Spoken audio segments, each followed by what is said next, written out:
Вся татарская история в одном подкасте. Лекторий «Миллиард татар». Я бы, наверное, слово «клановая структура» немножко переформулировал бы. Раз мы говорим татарской знати, татарской аристократии, то, наверное, бы поговорил сейчас о... Ну, хотя кланы тоже, может быть, отчасти и верно было бы, о княжеских родах. Скорее, даже если мы говорим о времен Золотой Орды или постордынских государств, те, кого называют князьями, они назывались те времена беки или бии. И, соответственно, есть еще один термин — мурзы.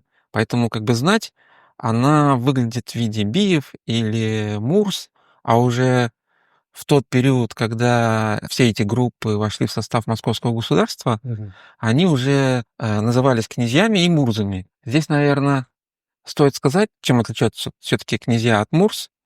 И это оказалось такой непростой вопрос. Мы тут в свое время тоже хотели разобраться. Почему? Ну, собственно, в русских источниках и в делопроизводственных документах слово «бий» и слово «бег в русских языках они заменяли на слово «князь». Вот. И воспринималось как два одинаковых, точнее, понятия, но содержание их было несколько разное. Вот, в принципе, когда мы говорим о слове «князь», ну, что мы там со школьной программы там вспоминаем, были удельные княжества, ими там правили какие-то удельные князья. Кем были князья у татар, как бы такой отдельный вопрос, потому что они идут с времен Золотой Орды. Соответственно, мы пытались разобраться, кем были эти князья еще во времена как бы, Золотой Орды. Вот, там был термин «бег». Но если уж углубиться еще более глубже, то сам термин «бег», он достаточно старый. Вот если мы откроем древнетюркский словарь и найдем это слово «бег», то там мы можем увидеть ссылки на примеры и использование еще в VIII веке в тюркских письменных памятниках, енисейских, по-моему. Ну вот там как пример, на стеле Культигина, там несколько раз слово «бег» упоминается, там Тугыс, Тукус, Агус, Беглери.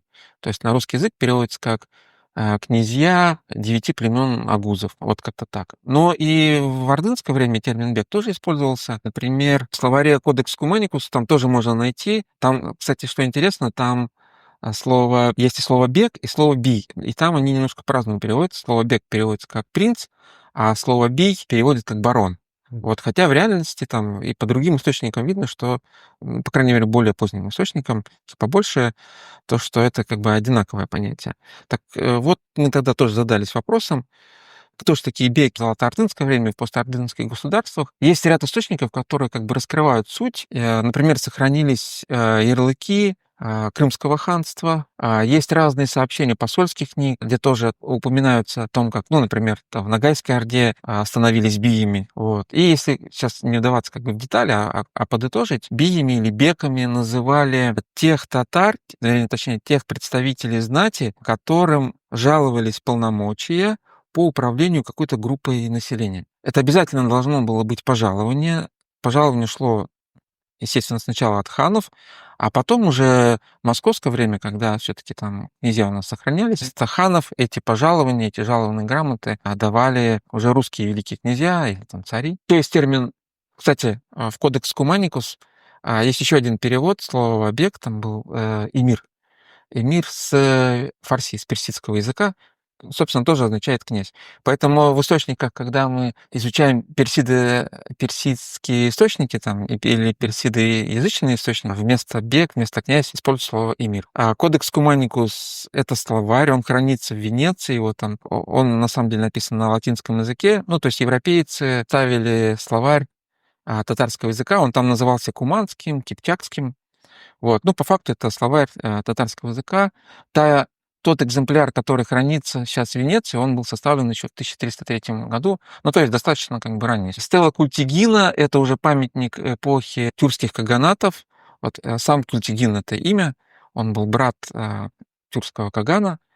В долине Архона, в Монголии, там, где его захоронение было, там была стела. Она такая двуязычная, там тюркский письменный язык, он был тогда в виде рун, вот, а с другой стороны это и стела, он там на китайском, в виде китайских иероглифов написан. Ну, там как раз история Культигина, там о Чагатайском улусе, в источниках там это и Мирзы, и ну, они Мирзы или Мурзы, тоже и беки, и Мирзы, и Мурзы, они все используются по поводу вот Ирана точно не скажу, потому что на иранском это будет как бы эмир, но, возможно, в тюркской среде они так и были беки. Про мирс я еще не сказал, что, собственно, если эмиры на персидском это как бы князья, то еще заимствование с персидского это эмирзаде, это сын князя, получается. То есть все сыновья бека становились мурзами или мирзами, то есть это как бы титул, который они получали от рождения. Вот. Но потом, собственно, это давало право кому-то из этих мир стать беком. Мне кажется, где-то уже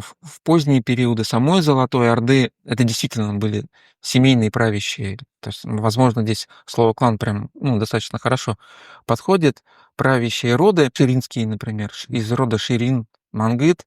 И вот род Ширин, он как раз здесь, в западной части Золотой Орды усилился, они пришли вместе с Токтамышем, но все потомки беков из рода Ширин, например, да, это все потомки там, знаменитого Урук-Тимура, это сподвижник Токтамыша, поэтому нельзя сказать, что и даже та группа населения, которым управляли ширинские князья или ширинские беи, это не значит, что они все были прямо как бы представители рода Ширин. Вот.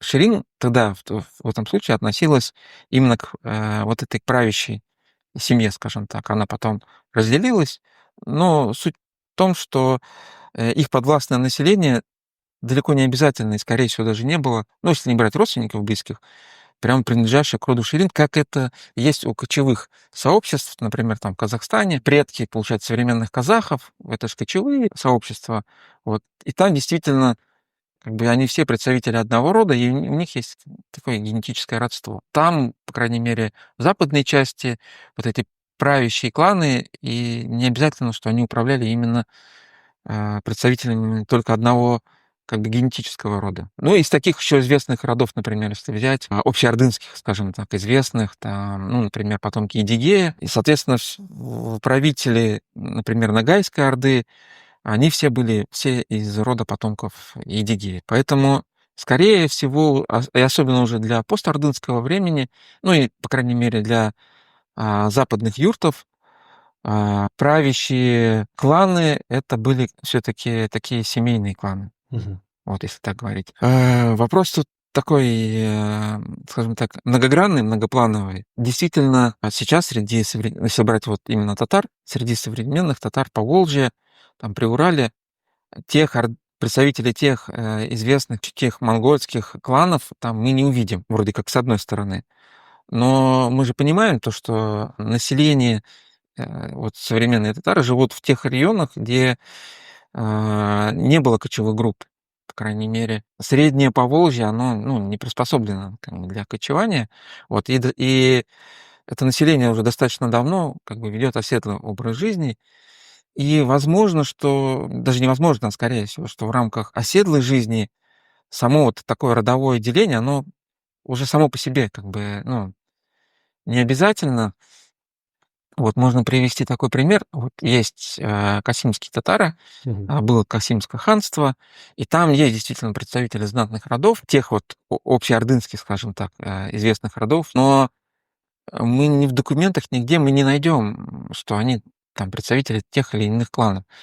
В общем, эта информация в источниках нигде не сохранилась, и между ними тоже практически нету. Ну, за исключением, может быть, тех, кто носит там фамилию сейчас там Ширинский. Да, мы можем предположить, что они потомки там рода Ширин.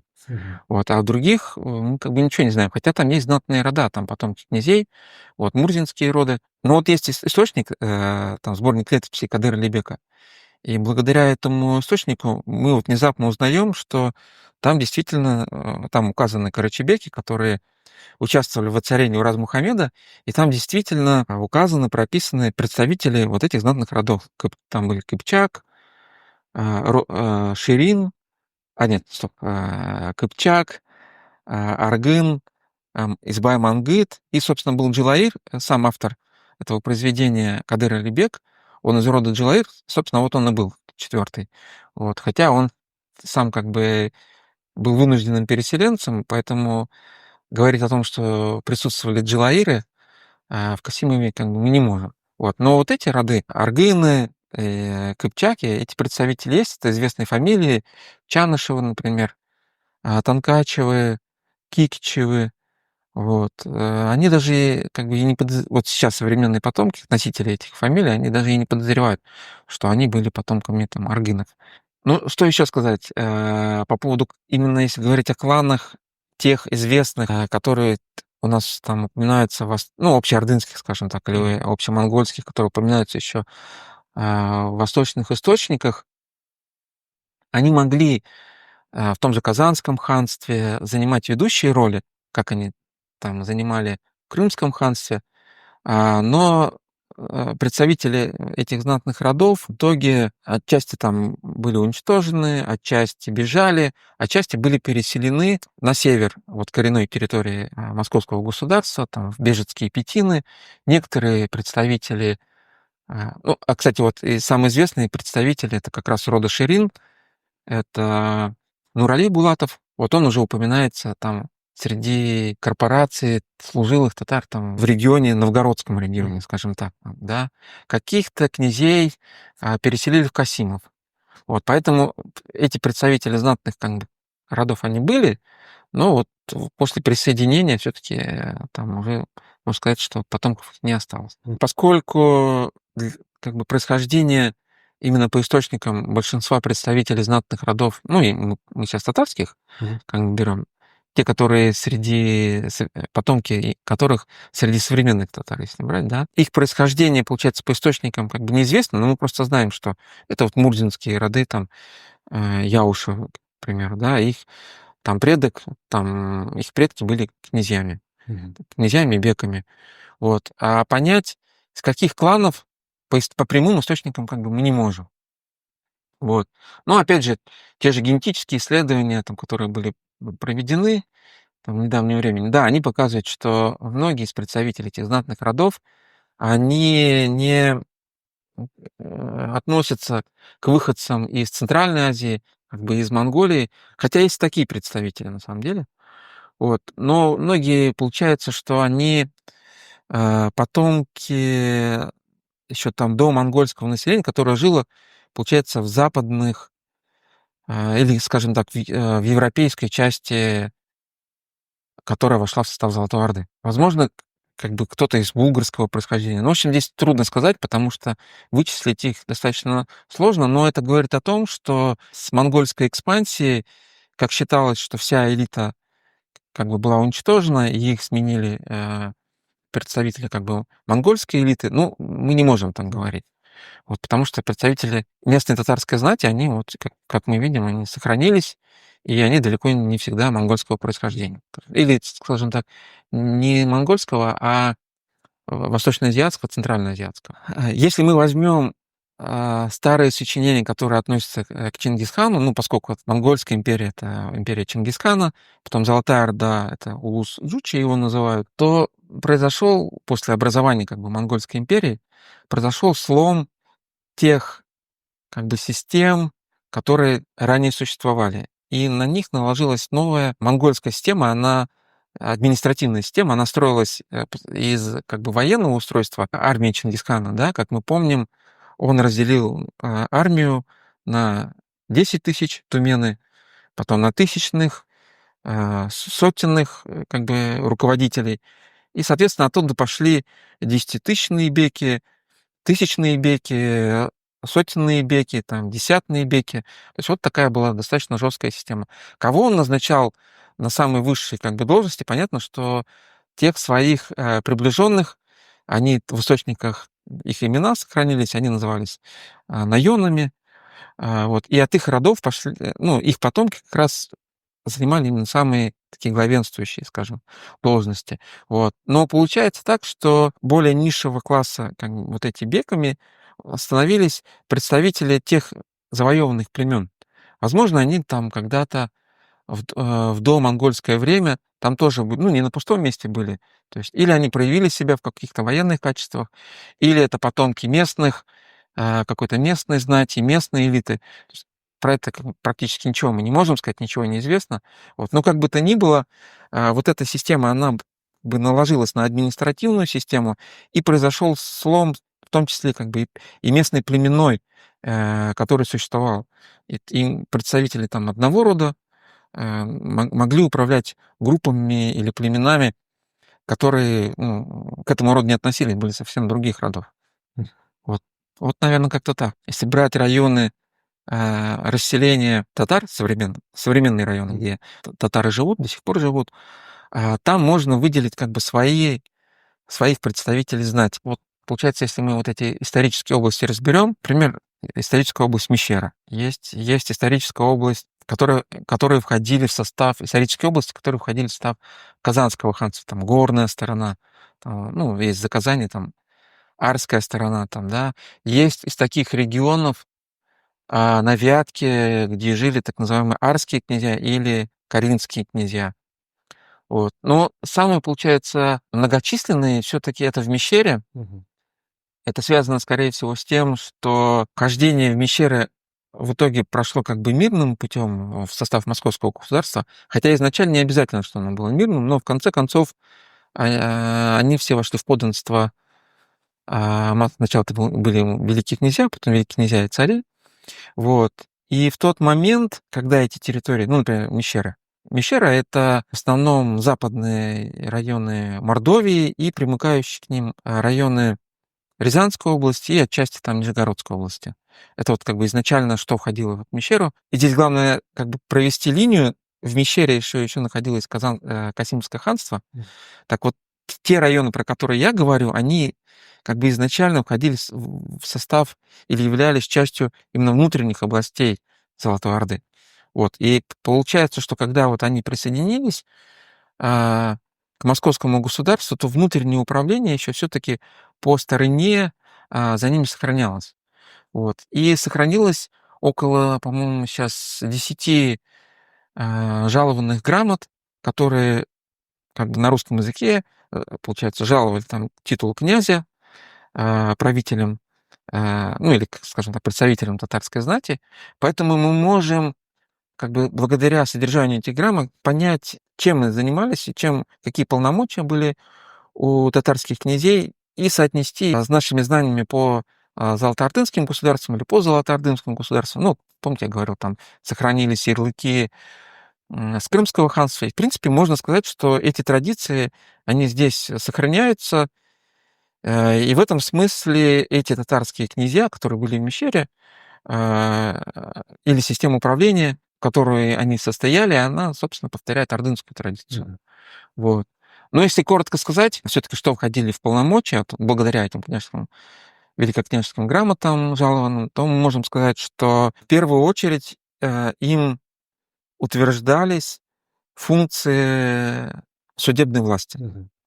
Они получали, соответственно, доходы именно судебных дел, эти судебные пошлины. Кроме этого, местное население, которым они правили, оно выплачивало им ЕСАК, помимо общих налогов, которые шли как бы в казну государства, была специальная статья, она называлась ИСАКом, как бы на их содержание. То есть в русском языке этот термин кормление называется. Кормление шло как раз русским наместникам, то есть если внутренние территории Московского государства взять, там тоже были наместники, властели, и они чем-то даже, татарские князья, похожи были по статусу с ними. Есть одно отличие, получается, что они по наследству передавали как бы свое право управления. Как раз тот, кто наследовал это право управления, он получал титул князь. Хотя если мы возьмем вот другие регионы, например, территорию Казанского ханства, в горной стороне сохранилась просто она единственная там жалованная грамота, из которой мы понимаем, что князья в горной стороне, это территория Свияжского уезда. Там вот, если мы помним, Свияжский уезд делился на несколько, получается, властей, и помимо властей еще были 4 татарские сотни. Князь Аклычева сотня, князь Ишеева сотня, князь Бекбулатова сотня и князь Тимеева сотня. И по названию сотен понятно, что ими управляли вот эти вот князья, и это были как раз те последние представители этих князей, которые этими сотнями управляли. Вот. Так вот, из этой грамоты следует, что помимо судебных функций, за ними еще сохранялись и военные функции, то есть они обязаны были формировать и управлять отрядами как раз из местного населения. И даже там есть примеры, они в летописях и посольских книгах, как, то есть они без указов как бы сверху, воевод, видя угрозу, собирали отряды для того, чтобы эту угрозу отразить. Ну, есть сообщение о том, что князь Кощак — это он предок, точнее, отец князя Тимея, от которого пошло князь Тимеева сотня. Вот князь Кощак отразил отряд из Крымского ханства, крымских татар, около, по-моему, 300 человек. Вот, и есть еще сообщение о том, что также собрал этот свой отряд князь Тугуш, это отец князя Аклыча, и он отразил отряд нагайцев, которые хотели проникнуть там в луговую сторону. Там как раз это 70-е годы 16 века, как раз черемисские войны, вот еще восстания были. Вот, собственно, тогда же эти все события происходили. Вот. Но если мы возьмем как бы уже заказание, там тоже вроде сохранились князья, но полномочия князей в заказании, документов нет, которые как бы раскрывают.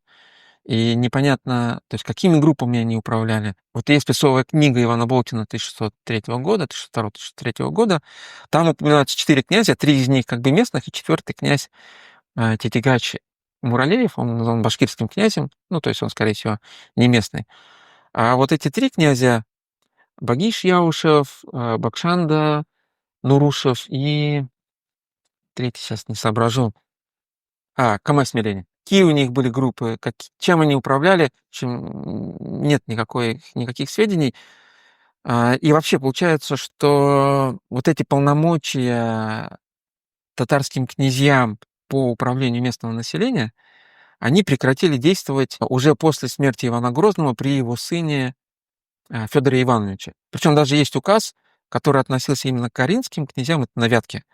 Те князья управляли местным населением, это были бессермяне и ватяки, ну, то есть удмурты. Вот есть указ 1588 года, где, в общем, они лишались вот этих права управления. Соответственно, и жалованные грамоты там в Мещере, если мы вспомним по князьям татарским Мещере, они уже тоже не упоминаются. Единственный момент, когда появляются новые жалования, то есть у нас появляются новые князья, это смутное время. Эти грамоты были и от Василия Шуйского, и от Лжедмитрия II, и это как раз были те самые последние татарские князья. Все, после этого практически, ну, за каким-то редким исключением, мы уже как бы татарских князей, точнее, татарских беков в том именно традиционном ордынском понимании уже не находим. Все остальные у нас просто мурзы, так они остаются на протяжении 16-17, даже до 19 века. Потомков этих князей, они так и остаются как бы с титулом мур. Если брать по мишарям, то сейчас называют как бы субэтническую группу мишарей, хотя если взять как бы более ранний период, то под мишарями, мишар — это, получается, на татарском языке так называли представителей сословия мещеряков. В регионах это, получается, в Уфимском уезде или в Казанском уезде, в Свияжском уезде. То есть, получается, изначально это были переселенцы из вот исторической области Мещеры, а во всех русских документах они назывались мещеряками, причем в самих мещерских уездах, это Темниковский уезд, Кадамский уезд, Шацкий уезд, туда же потом относили Арзамасский, Алатырский уезд, там их мещеряками не называли. Вот там они просто как служилые татары шли. А вот этих переселенцев, их называли мещеряками, и вот если взять источники на татарском языке, там видно, что называют мишар. Вот. И оттуда как бы пошло уже потом в XIX веке, перенесли название этот мишар уже на коренных жителей мещерских уездов в том числе. Поэтому как бы называют их именно субэтническую группу мишарями, но мещеряками, которые жили, например, в Уфимском уезде, туда ведь попадали не только переселенцы из Мещеры, в это сословие мещеряков, ну, это, как правило, сословие служилых татар, могли и переселенцев с горной стороны, ну, получается, современный там Зеленодольский район, Свияжский уезд в то время, даже тех же каринских татар, которые попали потом, в итоге переселились на территорию Уфимского уезда, сейчас это современный Агрызский район, вот, они тоже, получается, попали в эту категорию мещеряков. Вот. А получается, что сейчас по современной классификации это выходцы и, соответственно, жители тех старых мещерских уездов, они достаточно широко расселились.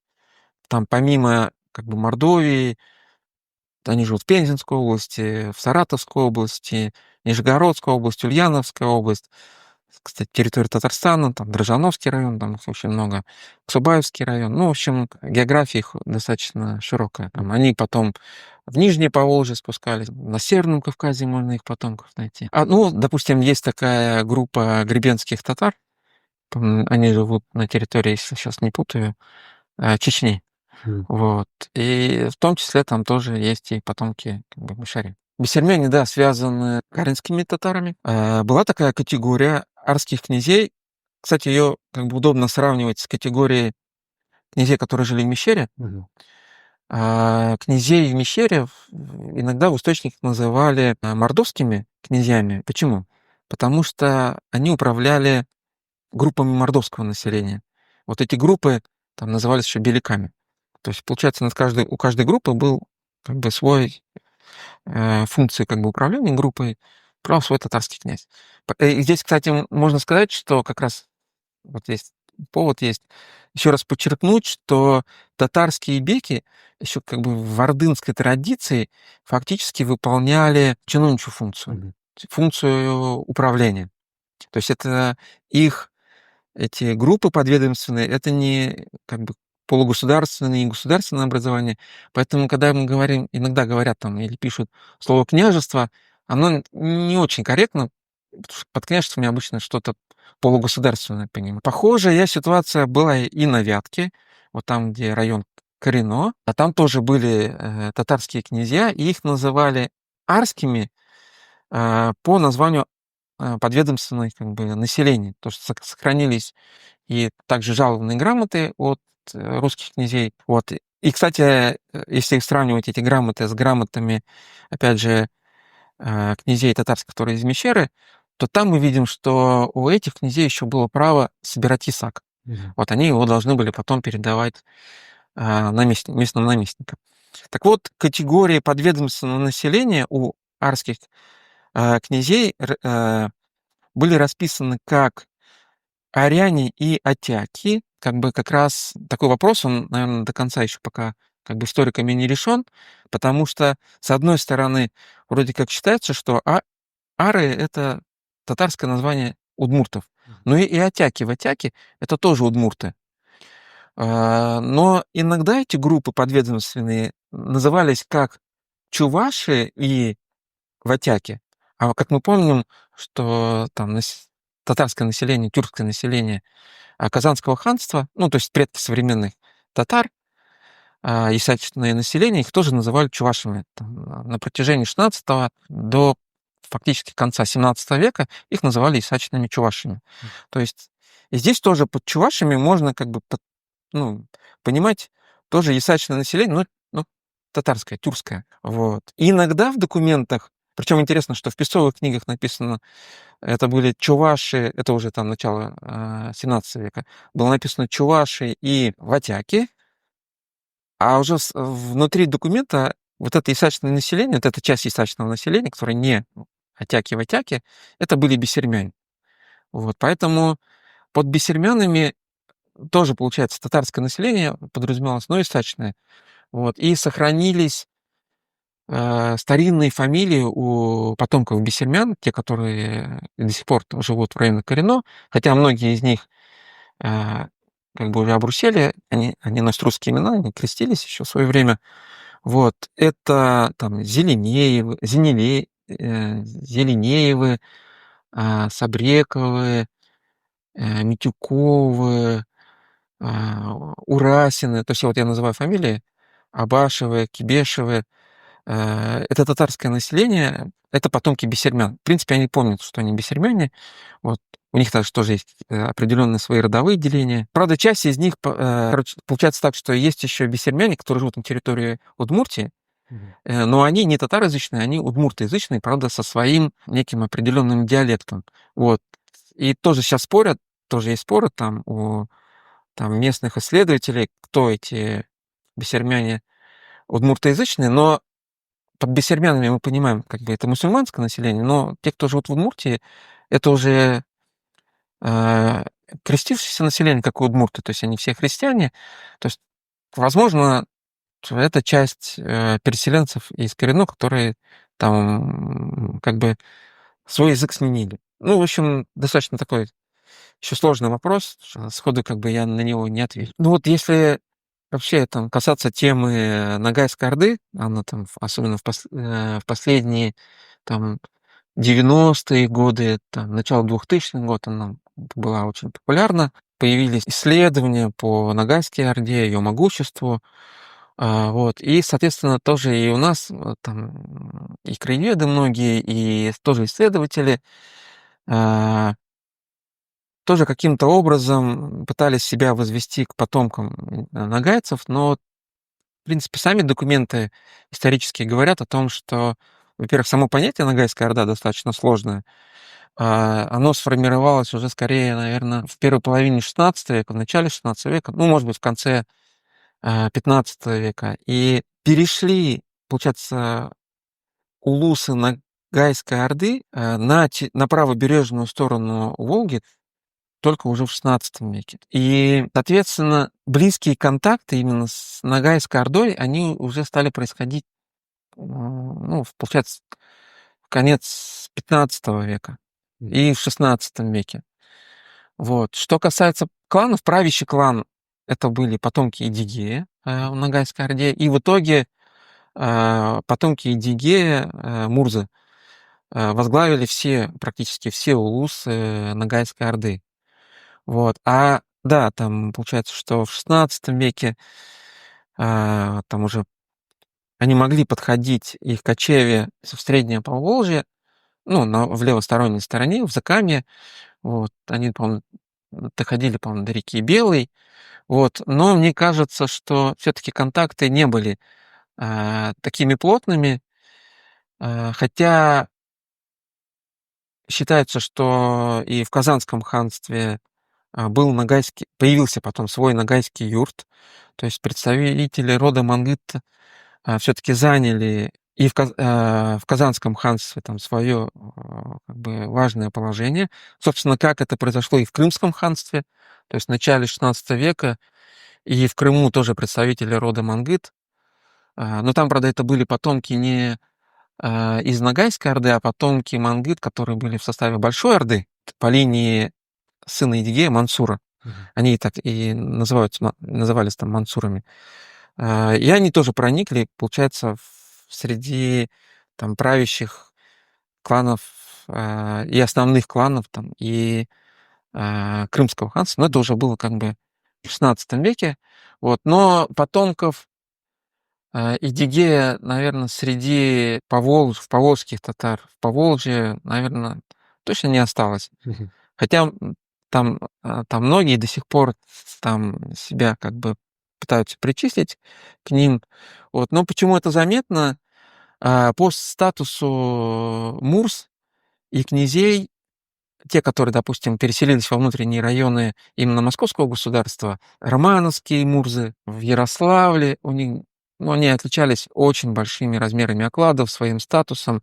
Вот. Наши, получается, Мурзы, они значительно уступали, поэтому вот даже хотя бы из этого факта можно сделать вывод, что это наши Мурзы, потомки наших татарских князей, они не принадлежали к родам потомков Идигея. Ну, вот как раз касались этого вопроса, ну, в принципе, можно повториться, что с того момента, как территории бывшей Золотой Орды стали входить в состав Московского государства, старые системы управления, которые еще сложились в ордынское время, они сохранились, и, соответственно, за местной знатью сохранились функции управления. Но со временем они были вытеснены, эти функции уже перешли к русским должностным лицам.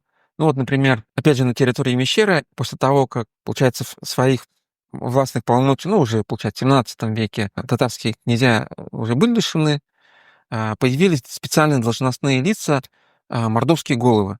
или мордовские воеводы, как раз функции управления, ну, в первую очередь, это были функции судебные, как раз вот легли на них. Если мы возьмем, например, чебоксарский, если там есть наказы воеводам чебоксарским, то там среди должностных лиц можно увидеть татарских голов. Это тоже... Они, кстати, и на территории Казанского уезда были. Казанские головы — это русские должностные лица, которым как раз и перешли функции управления местным населением.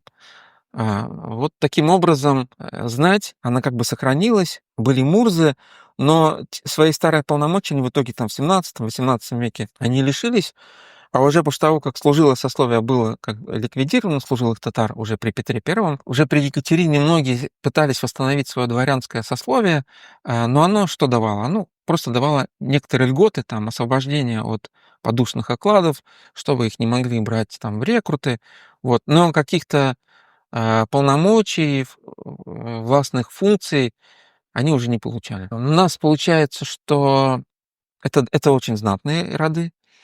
В основном они сохранились среди касимовских татар. Соответственно, потомки касимовских татар, которые в итоге, так же, как и вместе с предками мишарей, переселялись, вот их можно обнаружить уже и в других регионах. Там, представители фамилий там, Танкачевых или Танкачеевых, Чанышевых, да, это как раз потомки, получается. Чанышевы — это потомки рода Аргын, Танкачеевы.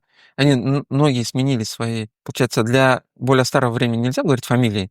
Как бы специалисты используют термин «родовые прозвища». Ну, в итоге они как бы сменили или потеряли их. Поэтому многие потомки даже не знают, что они там принадлежат к этим родам. Вот, но их можно обнаружить. А многие из них стали потом просветителями или какими там важными среди духовенства лицами. То есть они, в общем, они не затерялись. Free audio post-production by alphonic.com